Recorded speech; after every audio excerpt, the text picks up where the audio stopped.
What if I told you there are 7 completely different versions of being a content creator, and most people never make it past level 2? The difference between the first and the last isn't just the amount of money they make, it's the way they think, the problems they solve, and even what they consider success. By the end of this journey, the person who started with 0 subscribers won't just have a bigger channel, they'll be running a completely different game. And the strangest part? Every new level requires letting go of the mindset that got you to the previous one. Level 1 begins exactly where almost everyone starts, with excitement, uncertainty, and a channel nobody knows exists.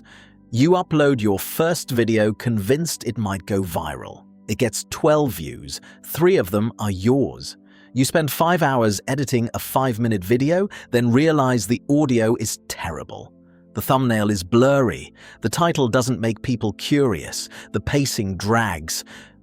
But you upload another one anyway.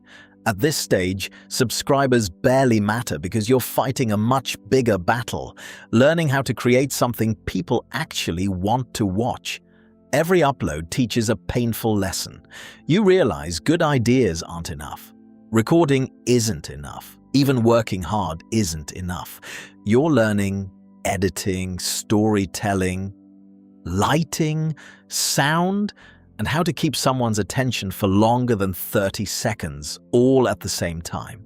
Most people quit here, not because they're incapable, because the gap between effort and reward feels endless. But the few who continue discover something unexpected.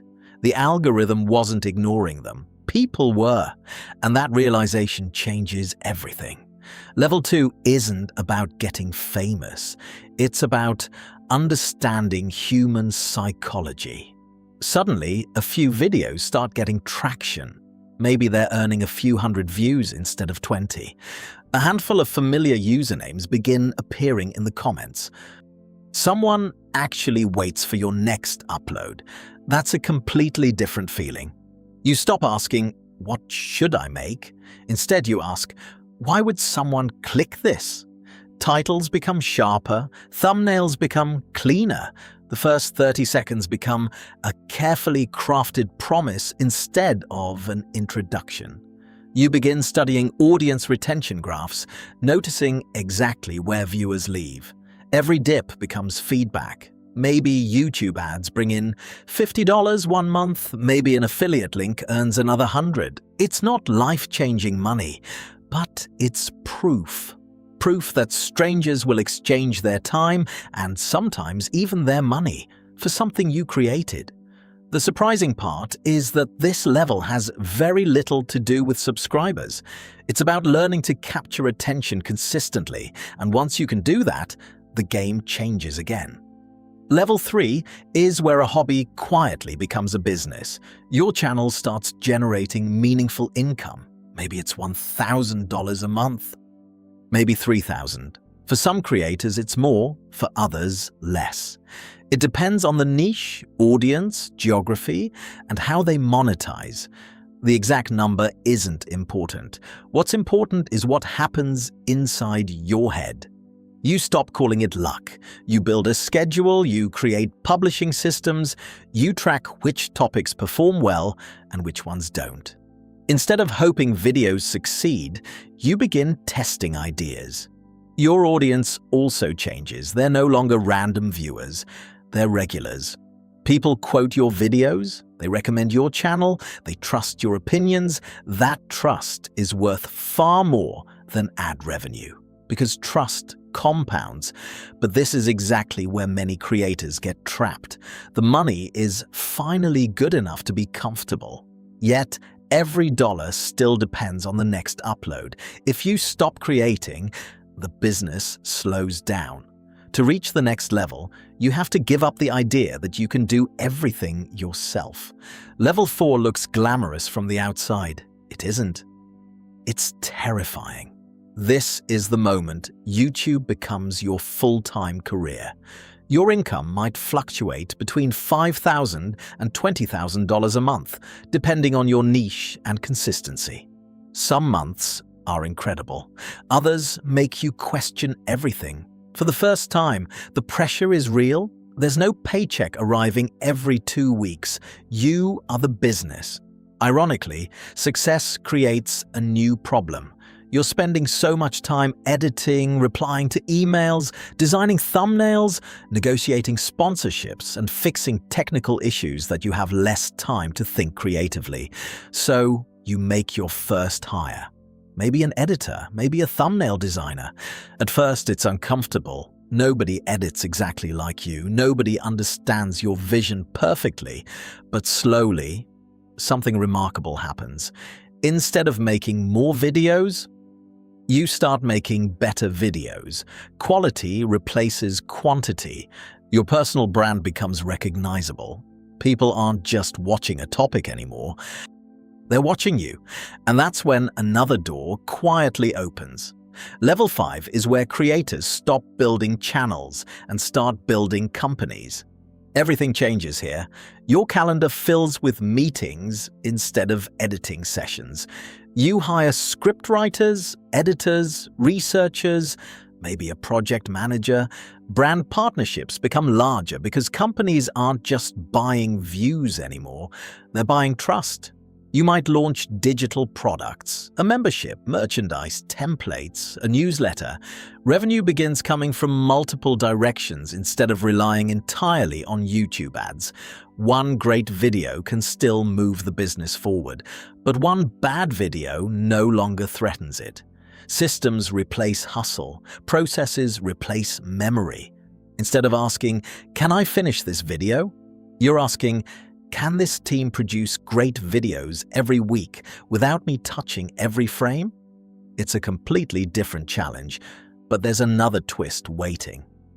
Because eventually, you realize you're still working inside the business, instead of building one that can grow beyond your own face.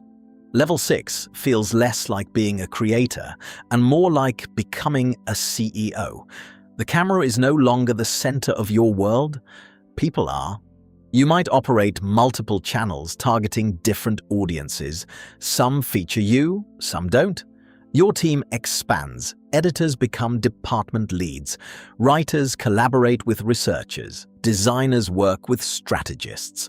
Instead of thinking about next week's upload, you're planning next year's expansion. Profits are reinvested, maybe into hiring, maybe into acquiring equipment, maybe into other businesses or investments that generate income outside YouTube. The biggest shift is invisible. You're no longer creating content, you're creating assets. A successful channel keeps attracting viewers long after it's published. An email list keeps reaching people even if the algorithm changes. A recognizable brand opens doors that individual videos never could. Ironically, you might spend less time on camera than ever before, and yet your influence keeps growing. Most viewers never notice this transformation.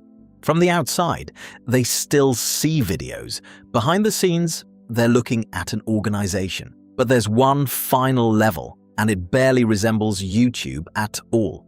Level 7 isn't really about content, it's about ownership. Very few creators reach this stage, and there are no guarantees. Success at this level depends on years of execution, exceptional skill, consistency, timing, strong teams, market conditions, and sometimes a little luck. But when it happens, the transformation is extraordinary.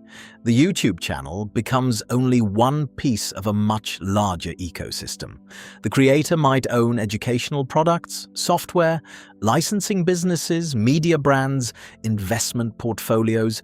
Perhaps they invest in startups. Perhaps they acquire existing businesses. Perhaps they build companies that have nothing to do with YouTube at all. Income might exceed $1 million a year, or much more. Not because videos suddenly earn that much, but because attention has been converted into ownership. That's the key difference. Views are temporary. Assets keep working long after the upload is forgotten. The creator is no longer asking, "How do I get more clicks?" They're asking, how do I build something valuable enough that it still matters 10 years from now? Ironically, they may upload less frequently than they did years earlier, yet every upload strengthens an entire network of businesses instead of standing alone.